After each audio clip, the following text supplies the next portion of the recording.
추수감사 예배 함께 하신 성도님들께 감사드립니다. 또 인터넷으로 이 시간 함께 하고 있는 우리 각 가정에 예배하시는 성도님들께도 감사드립니다.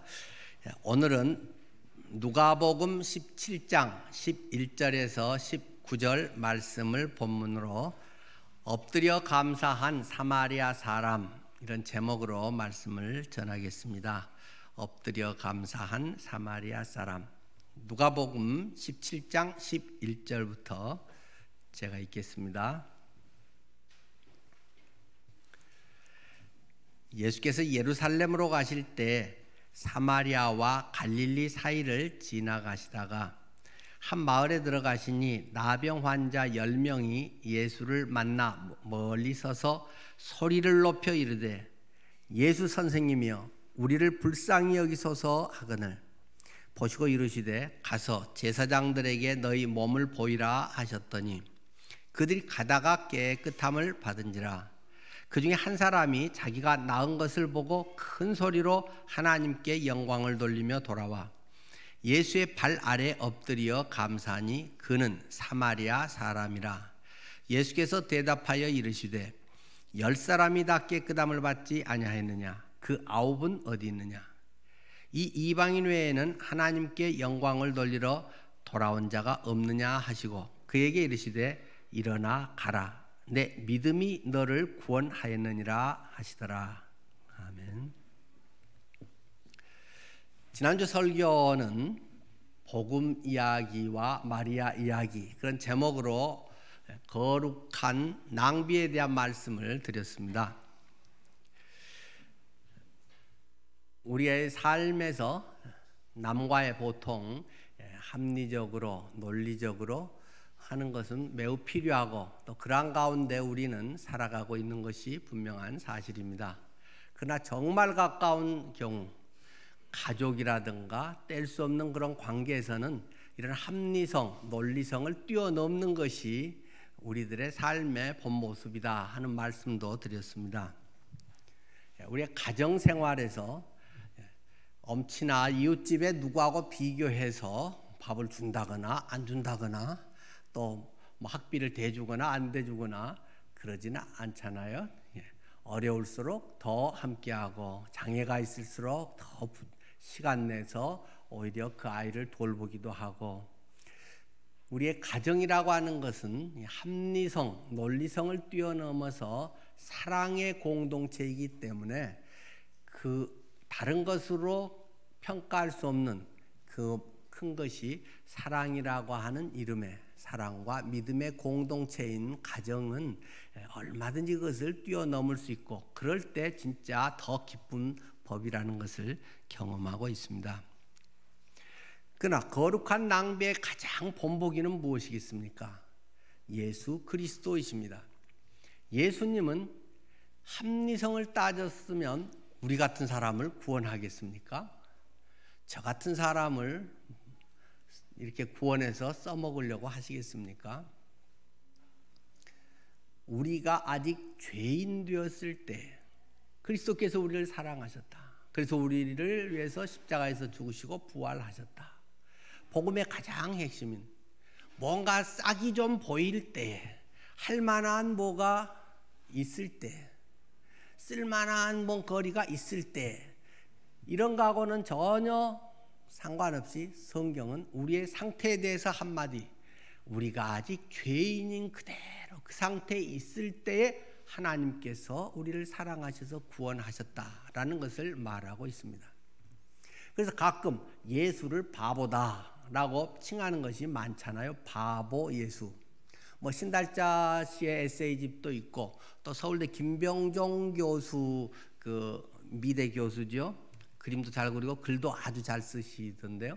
김병종 교수의 전시회, 그 유명한 전시회 제목이 바보 예수 전, 그것을 해서 뭐 꽤 오래됐습니다만은 많이 언론에 나와 있습니다. 그분의 시리즈 바보 예수 그림 시리즈들도 뭐 인터넷에 많이 올라와 있죠.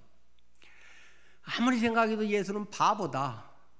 어떻게 나 같은 것을 위해서 한 1,000만 원만 줘도 엄청 감사할 텐데 자기 목숨까지 주고 그렇게 얻어 터지면서 그렇게 모욕을 당하면서 마치 세상에 나 하나밖에 없는 것처럼 나 같은 것을 위해서 그렇게 죽을 수 있단 말이냐. 주님의 품에 파고들고 가까워질수록 그것이 더욱 가슴 절절히 느껴진다는 것입니다. 예수는 합리성을 뛰어넘은 분이라는 것을 우리는 경험하게 됩니다. 우리를 이 성경적인 용어로 우리가 아주 익숙한 단어로 한마디로 표현하면 이 거룩한 낭비는 무엇이겠습니까? 은혜. 은혜자매가 눈을 동그랗게 뜨고 저를 보네요. 예, 은혜. 안 해도 되는 것을 해주는 것. 그것을 성경은 은혜라고 이야기를 합니다. 또 적당히 해도 되는데 너무 과할 정도로 해주는 것. 거룩한 낭비가 되는 것. 도저히 왜 저렇게 하냐. 너무 아까워 죽겠네. 그런 것을 은혜. 나를 위해서 예수를 때려잡아서 나를 살리다니. 그것을 은혜라고 성경은 이야기합니다. 그런 은혜가 될 때 감동이 우리에게 옵니다. 감사가 우러나게 됩니다. 이럴 때 우리는 참 편해지고 그 안에 있을 때 평강을 누리게 되는 것입니다. 이 은혜 가운데 있을 때 뭐든지 품어주구나. 아이고 괜찮아 내 자식이야 괜찮아 그럴 수도 있지. 돌아온 탕자에게 한없이 넓은 가슴을 내주면서 그를 도닥이고 있는 그런 아버지의 심정. 그것은 렘브란트의 그 돌아온 탕자 그림에가 잘 나타나 있잖아요. 오른손과 왼손의 공의와 사랑의 그런 남자 손 모습과 여자 손 모습 이런 것들을 헨리 나웨인이 거기에 대해서 묵상하면서 책을 한 권, 탕자의 비유라고 하는 책을 썼잖아요. 우리의 삶의 그러한 품이 언제든지 돌아갈 수 있는 나의 영혼의 고향이 있다. 아니 지금 나의 현실에서 어떠한 상황에서 나를 다 이해해주고 받아줄 수 있는 그런 분이 계시다. 그럴 때 우리의 마음이 참 평안이 있습니다. 직장에서는 언제 내칠지 모르고 성과 떨어지면 잘릴지 모르고 조기 은퇴를 해야 될지 모르고 그런 속에서는 경쟁이 있고 불안이 있고 자기를 내세우고 뭔가 업적 자랑을 해야 되지만 가정에 와서는 뭐든지 받아줄 수 있는 부모, 그런 가족이 있다는 것이 참으로 평안이 있다는 것입니다. 우리 성도님들의 여러 가지 말씀과 또 직접 제가 듣고 나눈 중에도 재밌는 두 가지 대조가 있는 것 같습니다. 우리 여집사님들이 거의 공통적으로 비슷하게 말씀하시대요. 남편에 대해서 남편은 고집이 세다. 갈수록 왜 그리 고집이 센가 모르겠다. 뭐야 말을 안 듣는지 모르겠다 하고 우리 여집사님들이 많이 얘기하시더라고요. 하여튼 남편들의 고집이 세다. 그러면서 또 우리 남자 집사님들하고 이야기를 해보니까 이거는 거의 공통적으로 일치되는 게 갈수록 아내가 잔소리가 많다. 왜 그리 잔소리를 많이 하는지 모르겠다. 아 피곤하다. 근데 또 고마운 것도 많기 때문에 뭐라고는 못하고 그러면서 집에 빨리 들어가기 싫다. 그래서 집사람들끼리 야 내가 저녁 살 테니까 저녁 먹고 가자. 좀 더 놀다가 가주라. 내가 밥 살게. 그러면서 저녁 물론 농담도 같이 많이 섞여 있죠. 그러지만 교회 일 있으면 와갖고 서로 가까운 데서 식사 대접하고 저녁 먹고 들어가고 그러신 분들이 있더라고요. 하여튼 아내 잔소리가 너무 피곤하다라는 게 나이 드신 분들 60대 이상의 거의 공통적인 이야기가 아닌가 싶습니다. 근데 이 자리에는 상당수가 아닌 것 같기는 해요. 근데 집에서는 모르지만 어쨌든 나이 들면 조금 말이 많아지고 남편이 애기 같아지고 자꾸 말해도 안 듣고 한 번 말하고 두 번 말하고 하긴 하는 것 같아요. 집이 제일 편해야 되는데 거고 뭐든지 서로가 품어줄 수 있는 그런 것이 크리스찬 아마 가정의 모습이겠죠. 우리는 그런 것을 은혜와 평강이 있다. 사도 바울이 늘 이야기하듯이 너희에게 은혜와 평강이 있을지어다.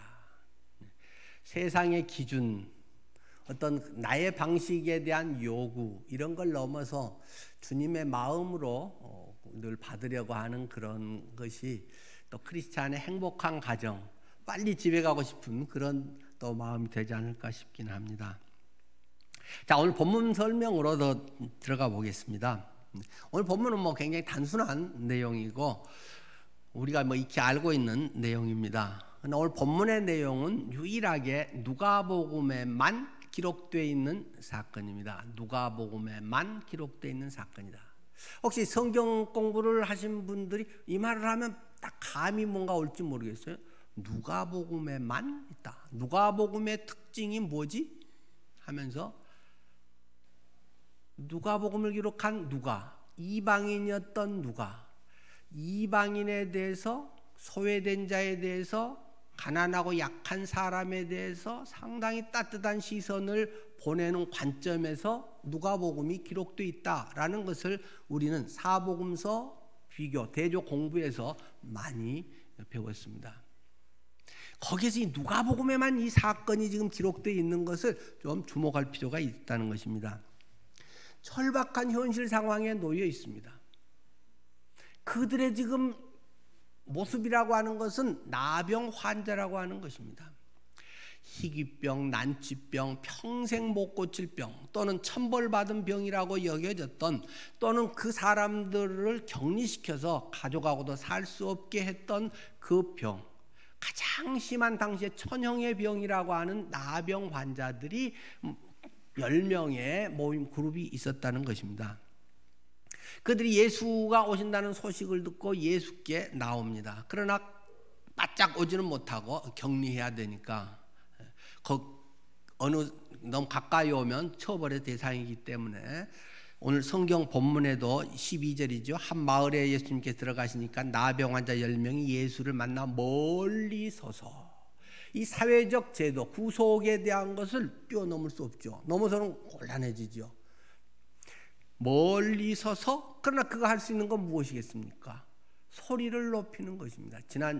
저지난주에 제가 바디메오 이야기를 했습니다만, 뭔가 주목을 끌어야 되는데, 절박한데, 이거 아니면 나는 평생 죽음과 같은 삶을 살아야 되는데, 그가 할 수 있는 유일한 것, 큰 소리를 내는 것입니다. 소리로 주목을 끄는 것입니다.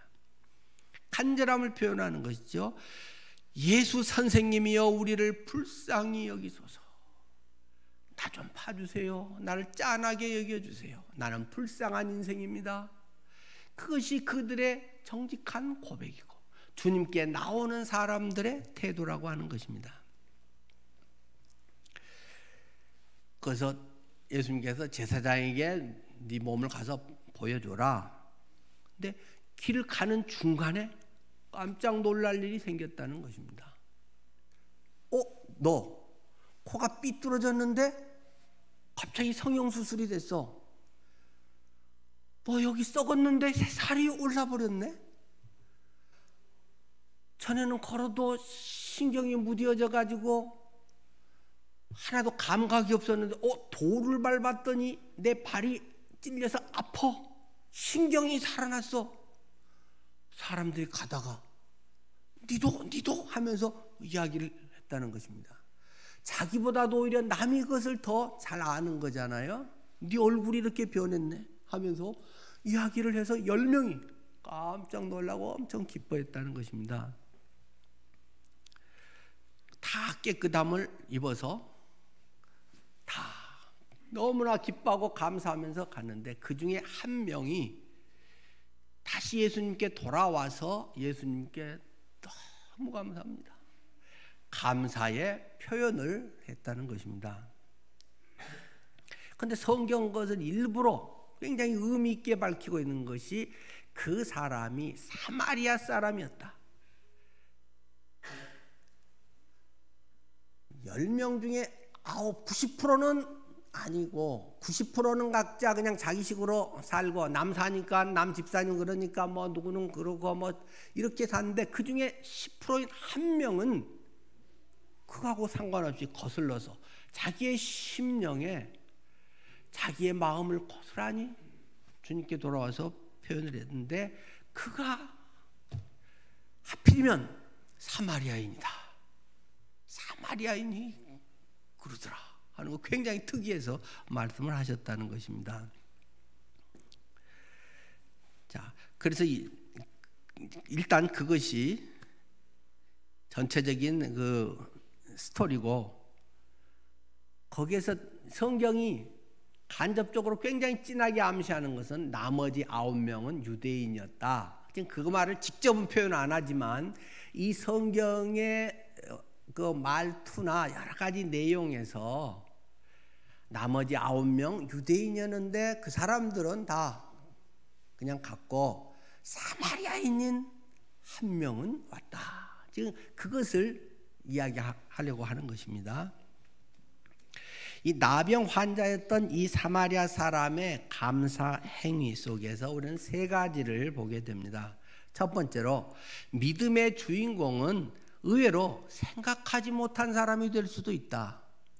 물론 믿음의 주인공이 저 사람 믿음 좋아하는 사람이 많이 되겠죠. 그러나 제가 무슨 믿음이 있나? 제가 예수님 믿나? 시원찮게 그렇게 생각한 사람이 오히려 하나님 볼 땐 굉장히 좋은 믿음이라고 인정받을 수도 있다라는 것을 지금 이야기합니다. 이 사람은 사마리아 사람이었다. 이방인이었다. 뭐 또 교회에서라고 하면 뭐 새신자였다. 뭐 이런 수도 있겠죠. 비천한 사람이었다. 사람 취급도 못 받는 사람이었다. 과거가 있는 사람이었다. 뭐 다 비슷한 내용일 것입니다. 그러면서 이 사마리아 사람이 감사한 것에 담긴 의미들을 몇 가지를 말해주고 있습니다. 여러분, 잘생겼다고 건강한가요? 실력 있는 사람은 건강한가요? 그건 좀 별개 이야기라는 거죠. 잘생긴다고 항상 건강하고 뭐 축구 선수가 또 뭐 이 앞에 뭐 갑자기 쓰러져서 그렇기도 하고 야구 선수 뭐 누구 뭐 뇌졸중 암 뭐 이렇게 해서 죽기도 하고 운동 많이 하고 건강할 것 같은데 그거하고 꼭 일치하는 건 아니더라는 말입니다. 다시 지금 본문의 이야기를 하려는 겁니다.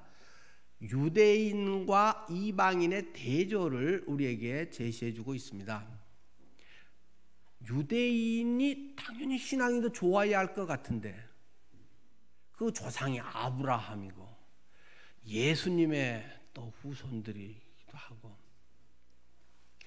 이방인은 그냥 막 혼혈 이런 것에 대해서 또는 신체적으로도 그렇지만 뭐 아시리아라든지 뭐 바벨론이라든지 이런 사람들이 와서 겁탈해서 또 이런 혼혈인들도 실제로 많았고 또 영적으로도 자기들 나름대로 뭐 그리심산에다가 또 뭐 어떤 금송아지를 뭐 섬기기도 하고 여러 가지 우상 숭배에 영적으로도 타락되고 신체적으로 우리 이런 부분에서도 유대인에 비해서 많이 잘못됐다고 저것들 사람도 아니야 라고 당시 유대인이 말했다는 건 우리가 잘 알고 있습니다.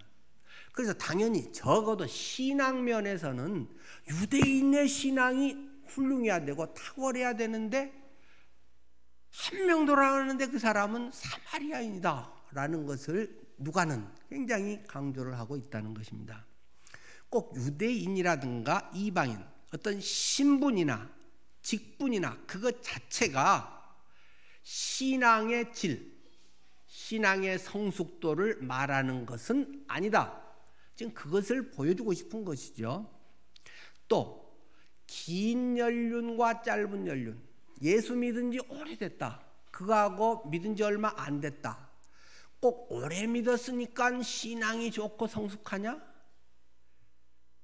믿은 지 얼마 안 된 사람도 얼마든지 성숙하고 더 하나님의 기쁨이 되고 제대로 더 살 수도 있다라는 것을 또 보여주고 있습니다. 또 많은 사람이 옳다고 하고 대세를 쫓아가는 것이 좋은 신앙이냐? 오히려 적은 수, 남들은 별로 안 하는 것, 바보같이 하는 그런 사람이 좋은 신앙일 수 있다.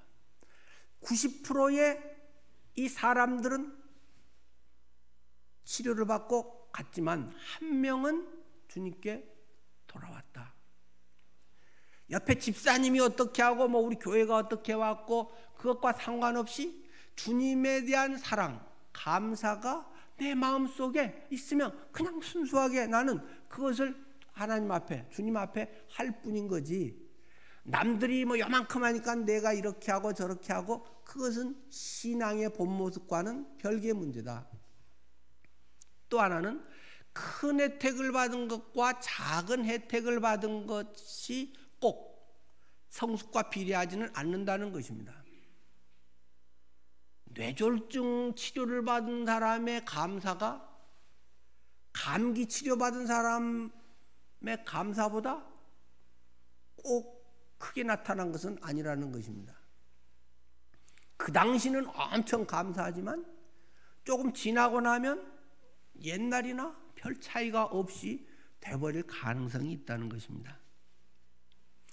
누가복음의 특징은 지금 그런 것을 굉장히 강조하는 책이 누가복음이라는 걸 앞에서도 저는 지금 그 누가복음에 대해서 이야기를 드렸습니다. 그러니까 그런 것이 유대인이냐 이방인이냐, 연륜이 기냐 짧냐, 어떤 사람들이 추구하는 대세 많은 수냐 적은 수냐, 또는 큰 뭐가 있었냐 작은 뭐가 있었냐고는 별 상관이 없이 하나님에 대한 그때그때의 주님에 대한 태도가 또 할 수 있는 자신의 최선의 삶의 모습이 정말 중요하다는 것입니다. 다시 어떻게 보면 우리에게 위로가 됩니다. 신앙에서 내가 부족하고 뒤처졌다고 해서 위축될 거 없다. 내가 늦게 예수님 믿고 내가 직분이 그렇게 대단한 거 아니다고 해서 내가 주님 일 하는데 그런 것은 아무 장애가 될 수 없는 것이다. 내가 부족한 것 많고 허물 있고 과거에 내놓을 게 없다고 할지라도 그것이 하나님 사랑하고 섬기는데 별 상관없이 얼마든지 하나님은 지금의 내 모습을 기뻐할 수 있고 그것을 정말 하나님은 아름답게 봐주시면서 나를 사용하고 인도하실 수 있다는 것입니다. 지금부터도 얼마든지 하나님의 기뻐하시는 놀라운 삶을 살아갈 수 있다. 그런데 우리가 사실 예수님께서 오늘 본문에서도 말씀하고 있습니다만 이것이 상관이 별로 없다. 그건 슬픈 일이죠. 상관이 있어야 되는 거죠. 예수 5년 된 사람과 30년 된 사람이 같다. 슬픈 일이죠. 유태인이 이방인하고 별 차이가 없다. 슬픈 일이죠. 많은 수가 주님의 뜻을 따르고 의의 길을 쫓아서 많은 수가 하나님의 뜻을 이루려고 하는 것이 당연하고 아름다운 일이고 몇몇 일부만 20% 법칙, 10% 법칙에 의해서 20%는 열심히 하고 대부분은 관객처럼 뒤에서 대충 이렇게 하는 그런 건 슬픈 일이죠. 그 사항들은 영향을 미쳐야 한다는 것입니다. 영향을 미쳐서 유대인이고 긴 연륜과 많은 수와 큰 혜택을 받은 사람이 큰 영향을 미치는 것이 마땅하다. 그들이 더 먼저 와서 더 큰 감사를 해야 하는데 그렇지 않음을 예수님은 이 짧은 본문에서도 아주 꼭 찔러서 지적하고 있습니다. 뭐라고요? 17절이죠. 예수께서 대답하여 이르시되 10사람이 다 깨끗함을 받지 아니하였느냐? 그 9은 어디 있느냐? 그래 네가 왔구나 고맙다 감사를 알구나 주님은 이렇게 하지 않으시고 다 깨끗함을 받았는데 나머지 9명은 어디 있단 말이냐? 나머지 9명은 뭐 하고 있단 말이냐? 그들이 더 감사와 사랑과 헌신의 고백과 경배가 있어야 되는데 나머지는 뭐 하고 있단 말이냐 하고 예수님은 그것을 지적해서 말씀하십니다.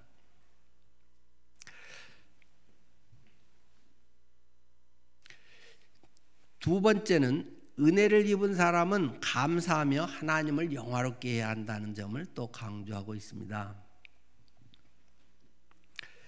처절하고 간절한 상황에서 불쌍히 여겨달라고 나를 좀 짠하게 여겨 주십시오. 내 형편 아시죠 주님.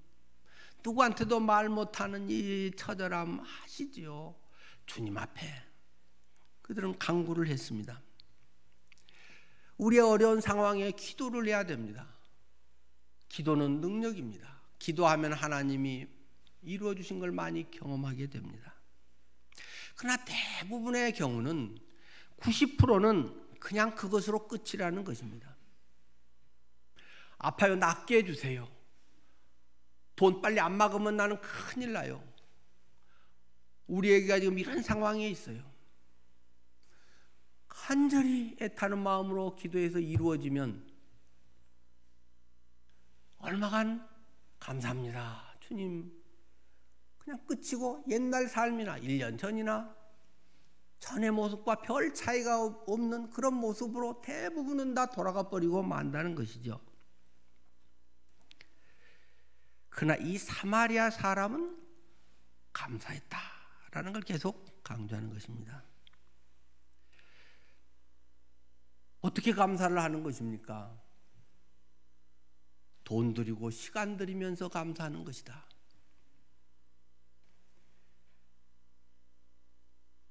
성경에 9명은 왜 돌아갔을까요? 충분히 우리가 생각해 볼 수 있습니다. 감사한 마음이 없었을까요? 아니면 한 70%만 낫고 30%는 아직도 고름이 흐르기 때문에 안 왔을까요?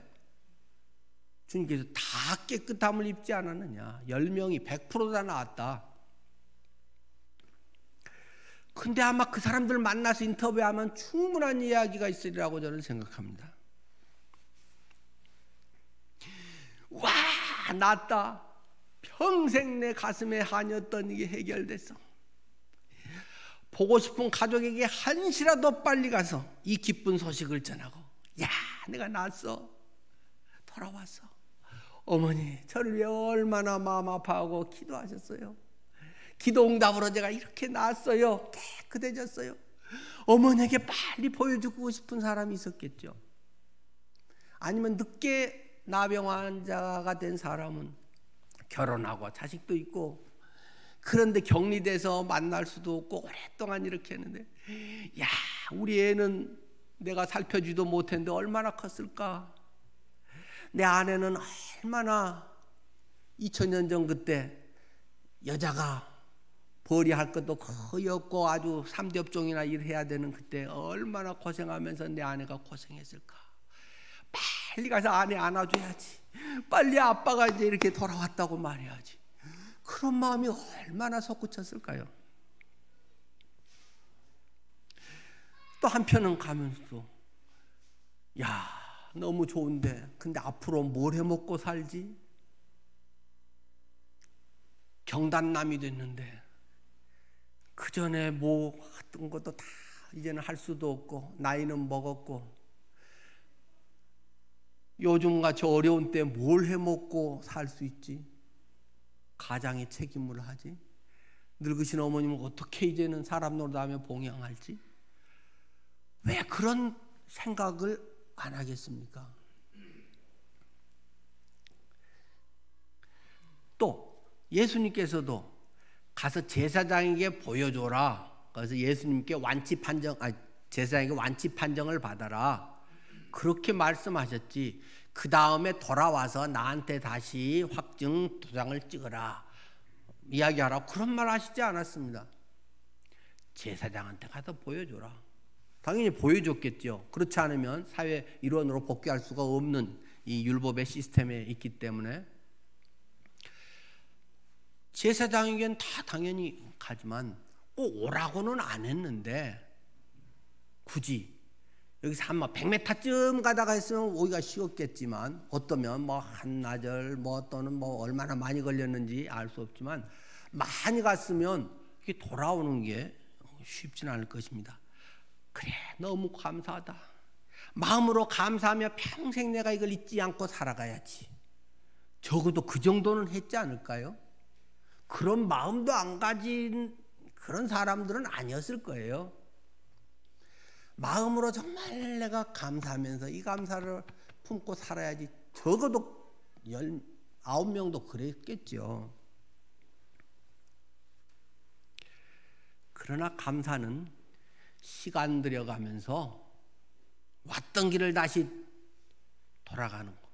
신발을 달아가면서 그 더운 지역에서 땀 찍찍 흘려가면서 돌아가서 온몸으로 감사를 하는 것이 마땅한 그들의 태도였다는 것입니다. 감사하고 하나님을 경외하고 영화롭게 하는 것이야 된다는 말입니다. 나의 문제 해결, 주님이 나랑 함께 하셨네, 단지 임마누엘 할렐루야, 이런 얄팍한 그런 것에 머무르지 말고 하나님을 경외하면서 영화롭게 하는 첫걸음을 또 제대로 내디뎌야 되는 거죠. 그렇게 하면 더 큰 것, 더 중요한 것을 사실은 얻게 됩니다. 진정한 새삼, 거듭난 삶을 살 수 있게 되는데 꼭 필요한 것이 예수님께 돌아와서 감사를 표현하는 예였습니다. 예수님께서는 그 돌아온 사람에게 17장 19절 그에게 이르시되 일어나서 이제는 가거라, 내 믿음이 너를 구원하였느니라 하시더라. 네 믿음이 너를 구원했다. 나았으니까 이제 평생 내 이제 신발 들고 쫓아다녀, 뭐 주님은 그런 말씀하시고 일어나 가라. 네가 해야 할 일이 가정에서나 어디서나 아마 창창하다는 건 내가 더 잘 안다. 가라. 그러면서 내 믿음이 너를 구원하였느니라. 이건 뭡니까? 이 구원이라고 하는 게 뭔가요? 구원을, 영혼의 구원만을 이야기하는 것은 분명히 아니라는 거 복음서에 계속 반복해 나오는 거지 않습니까? 그럼 삐딱하게 한번 돌려 생각해 보십시다. 9명은 안 돌아오고 계속 가고 끝까지 안 돌아온 것 같아요. 본문의 말씀을. 이것을 누가가 기록한 건 한참 후니까. 그 사람들은 나병이 재발돼 버렸을까요? 이것들이 고쳐졌더니 감사도 안 해? 다시 재발. 한 달 뒤에 재발이 돼 버렸다. 아니면 제사장에게 도착하기도 전에 재발이 돼 버렸다. 이랬을까요? 그건 분명히 아닐 겁니다. 우리 주님이 뭘 안 했다고 해서 막 그때마다 다 그러면 취소 뭐 이런 분은 아니잖아요. 평생 아마 재발 안 됐을 거예요. 우리 주님은 그런 분이시잖아요. 평생 그 사람은 나병이 치료되고 건강한 상태로 살았을 것입니다. 그런데 9명이 놓치고 있는 중요한 것이 있다는 것입니다. 외적인 것, 세상적인 것, 보여지는 것을 추구하는 그들의 삶에서는 몸의 건강과 회복, 그게 전부고 그냥 그렇게 해서 그냥 보통 사람들, 안 믿는 사람들 뭐 하듯이 그냥 살게 되는 거죠. 진정한 내면의 구원, 진정한 내적 치료, 이 껍데기는 치료가 됐는데 다 검사해 보니까 완치 판정이 났습니다. 그 사람의 내면에는 트라우마가 있습니다. 대인기피증이 있습니다. 내가 그래 나 환자 됐다고 그 전에 그렇게 내가 밥도 많이 사주고 그렇게 돈도 빌려주고 잘해줬는데 네가 안면 몰수하고 나를 완전 거짓 취급을 하고 10년 20년을 그렇게 돌아보지도 않고 살았어? 이러한 내적 부정, 사람에 대한 상처, 고통, 그리고 맨날 거지처럼 살았기 때문에 거지 근성, 이런 것들이 그 속에 배어 있습니다.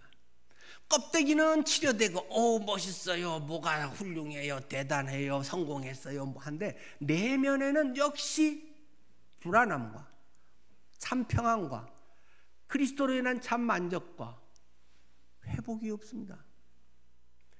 남들은 건강해졌어요, 좋다라고 하지만 그 자신은 꿈에도 나타나고 계속적으로 그 마음의 이 고통을 정신적으로 영적으로 회복이 되지 않습니다. 이 사마리아인은 주님께 돌아와서 내 믿음이 너를 구원하였느니라, 주님의 이 말씀으로 전인적인 치료를 받게 됩니다. 영혼의 치유가 있습니다. 모든 것을 해결하시는 저분이 내 삶의 전부를 구원해 주셨구나. 내 인생이 완전히 이제 달라져 버렸구나. 그런즉 누구든지 그리스도 안에 있으면 새로운 피조물이라. 이전 것은 지나가 버렸으니 봐라 새 것이 되었도다. 이런 것을 경험하는 것입니다. 그렇지 않으면 종교적인 것 경험에만 머무를 수 있고, 뭐 주님이 도와주신대, 뭐 기도하면 이루어 주신대, 뭐 이런 이제 그냥 뭐 겉도는 이런 정도만 하고 어쩌다가 이루어지면 감사합니다, 들어주셨어요. 이런 얄팍한 신앙생활을 하면서 살아가고 계속 눈은 세상의 것에 팔려 있어가지고 거기서 뭐가 좀 도움되면 좋다가 뭐 또 그 잃으면 이럴 수가, 그러면 누가 밉네 싫으네 뭐 이랬네 저랬네 밤낮 율법적인 그런 기준을 들이대면서 살 수밖에 없는데, 이 돌아온 한 명의 사마리아인은 내 믿음이 너를 구원하였느니라. 영, 혼, 육, 이 모든 것이 치유 회복되는 것을 경험하게 됩니다. 그러니까 결국은 주님이 감사도 안 하냐 그것들? 그러고 가버렸어?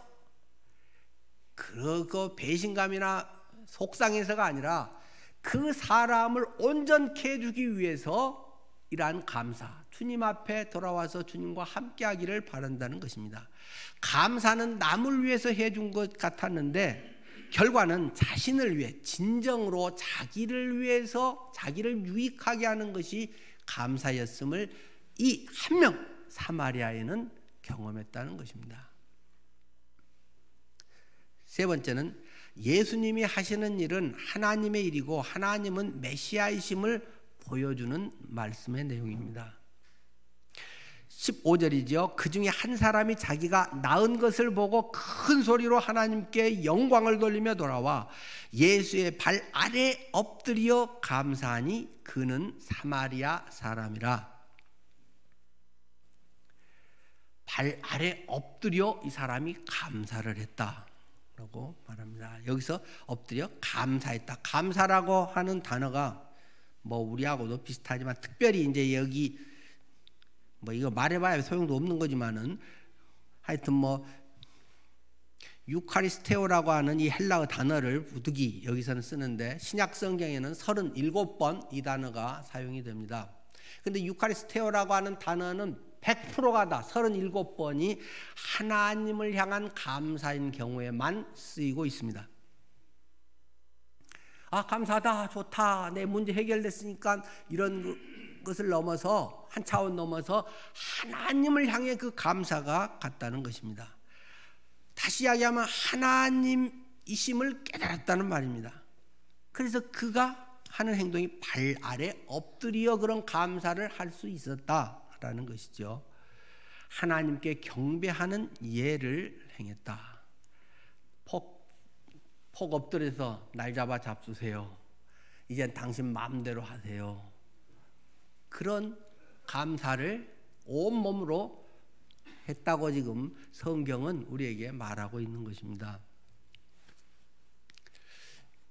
그 인사에 대해서도 동양인과 서양인의 방식에 상당한 차이가 있다라고 이야기를 합니다.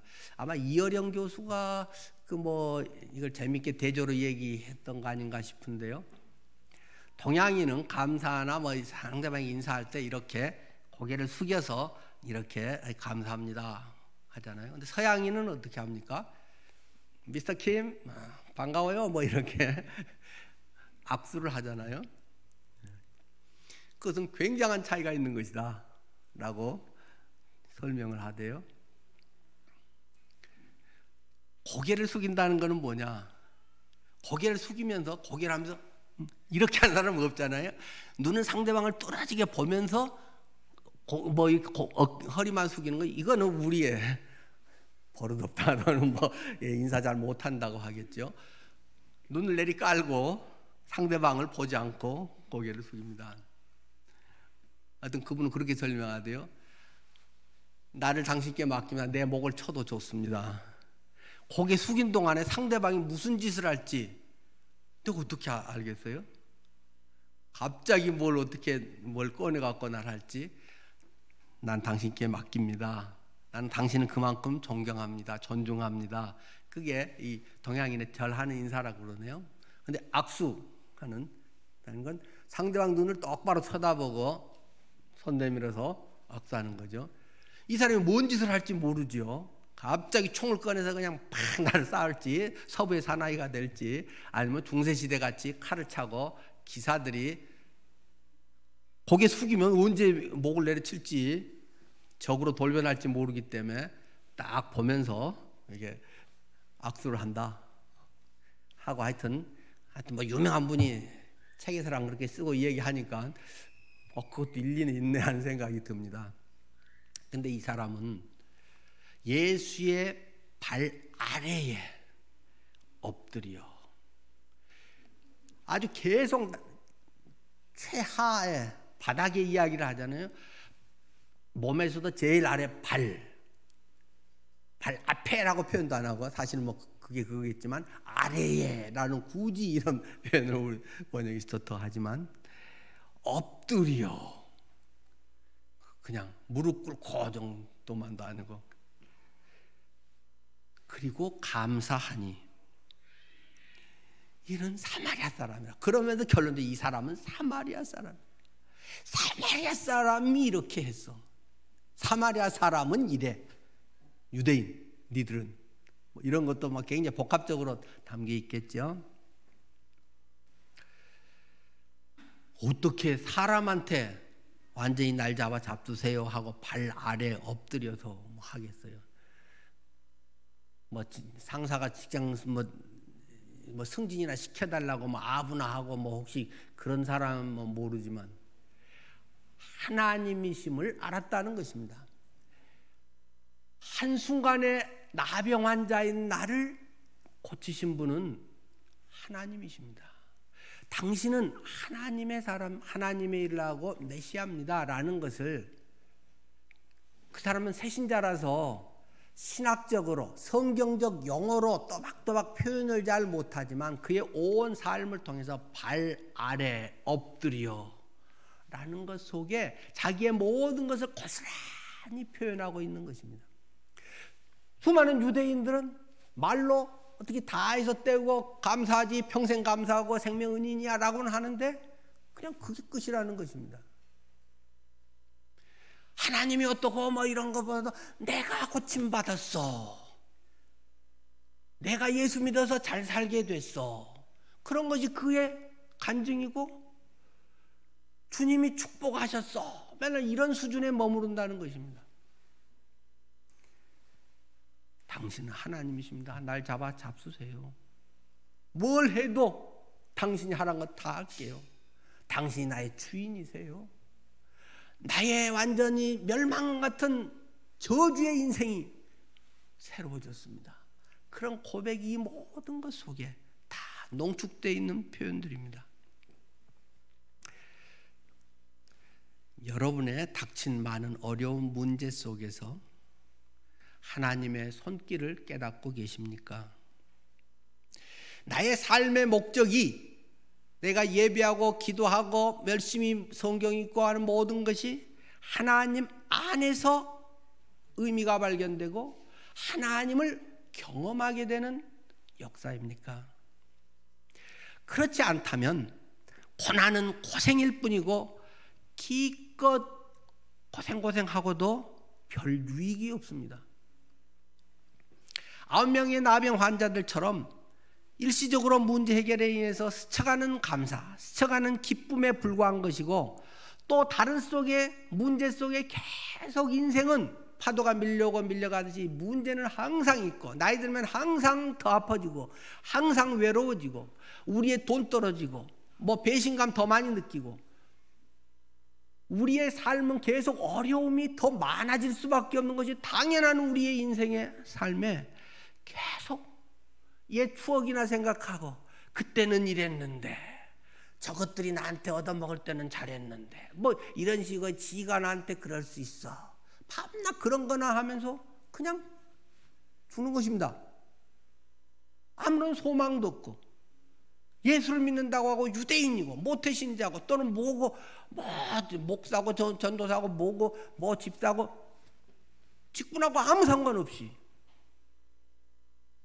그냥 현상만 밤낮 뒷북치고 쫓아다니다가 끝나는 것이 9명의 삶과 비슷해질 수 있다는 것입니다. 현상은 늘 좋았다 나빴다 부침하는 것이지, 나는 항상 좋은 일 생기고 만사형통하고, 새신자는 뭐 그렇게 살겠지만은 신앙을 알아갈수록 그건 아니네 하는 것을 깨달아가게 되는 줄 믿습니다. 올해 코로나로 참 어려운 때입니다. 근데 추수 감사주일이에요. 야, 무슨 설교를 어떻게 하지? 감사에 대한 설교를 하기는 해야 되는데 이번 설교 준비가 엄청 힘들었습니다. 추수감사주일 설교에 뭐 20몇 번은 20몇 년간은 어쨌든 추수감사주일 담임하고도 맡았는데 뭐 그게 어렵겠습니까? 추수감사절의 유래는 영국에 신앙을 추구하던 퓨리탄들이, 청교도들이 신앙의 자유를 얻기 위해서 메이플라워호를 타고 그들이 미국에 도착해서 원주민들의 도움을 받아서 그들이 첫 해 수학으로 교회를 짓고, 그 다음에 나중에 자기 집을 짓고 수없이 해왔고, 그걸 모르는 사람이 뭐 얼마나 있겠습니까? 또 근데 그거 알아봐야 뭐 그게 뭐 얼마나 큰 도움이 되겠습니까?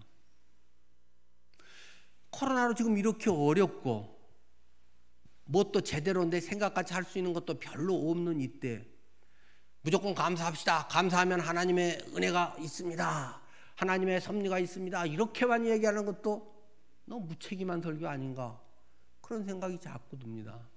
좋은 동영상은 없나, 감사에 대해서 뭐 유튜브를 뒤져봐도 별로 마음에 들지도 않습니다.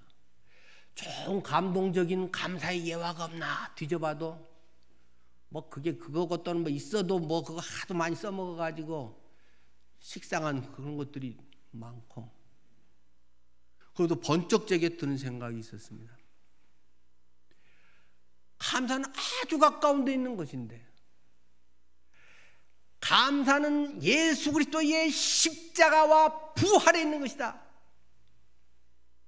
그리스도의 십자가의 은혜, 나를 위해서 온통 재앙을 뒤집어 쓰고 대신 찢겨 죽으신 예수 그리스도의 그 사랑하심, 그리고 그분이 내 안에 지금도 살아계셔서 어떤 상황에서도, 어떤 고난에서도, 고린도전서 15장의 그러한 모든 상황에서도 우리를 인도하고 능력이 되는 십자가와 부활이 감사의 능력이고 핵심이고 주제다.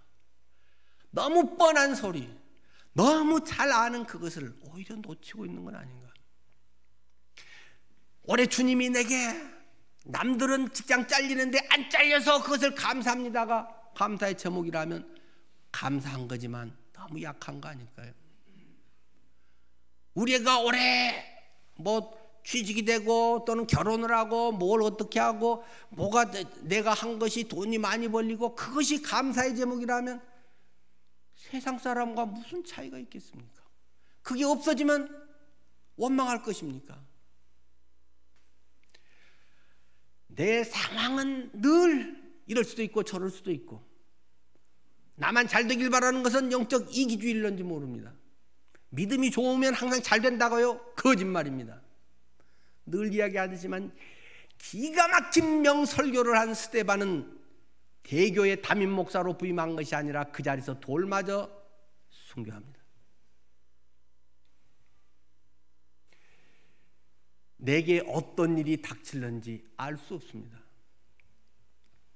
그러나 한 가지 항상 변함없는 것, 내가 모든 걸 잃어도 이것만은 간직할 수 있는 것, 그리스도의 십자가, 그리스도의 부활, 그 능력, 그 은혜, 안 해도 되는 거룩한 낭비, 나 같은 것을 위해서 주님이 그렇게 죽어주신 것에 대한 사랑. 감사합니다. 주님 구원해 주셔서 감사합니다. 이런 꺼들먹거리는 엉터리 신앙 말고, 마음으로만 주님 평생 감사할게요, 그런 거 말고, 이 사마리아인처럼 온 생애를 내던져서 주님의 십자가, 주님의 부활, 내가 이 세상에서 붙들 건 오직 십자가 부활뿐입니다. 주님이 나의 주인입니다. 내 거니까 당신 마음대로 말아 잡수세요. 주님이 어떻게 해도 괜찮습니다. 그것이 우리의 삶의 모습 아니겠습니까? 하여튼 그러나 현상적으로든 뭐 또 좋은 일이, 감사가 많아지기를 바랍니다만은, 내년이라고 뭐 얼마나 더 좋아질까요? 조금 좋아질 수 있겠지만 뭐 크게 옛날같이 될 수는 없을 거고, 뭐 백신이 뭐 구세주가 될까요? 큰 도움이 될 거는 맞지만, 백신 생겨도 남은 다 사는데 나만 죽을런지도, 그건 어떻게 내일 일을 알겠습니까? 주님의 어떤 문제 해결이나 유익의 여부를 넘어서 우리는 모든 삶과 형편을 통해서 예수님이 메시아임을 드러내는 것, 그것이 우리의 삶의 중요한 의미고 중요하다는 것입니다. 그래서 인생의 목적이 달라지는 것입니다. 하는 일이 잘 되는 것이 아니라 인생의 목적이 달라집니다. 영생의 삶에 잇대어집니다. 당연히 현재 삶이 변화됩니다. 그런 소망이 있는 나날이 우리 성도님들의 앞으로의 미래로 펼쳐지기를 축원합니다. 기도하겠습니다.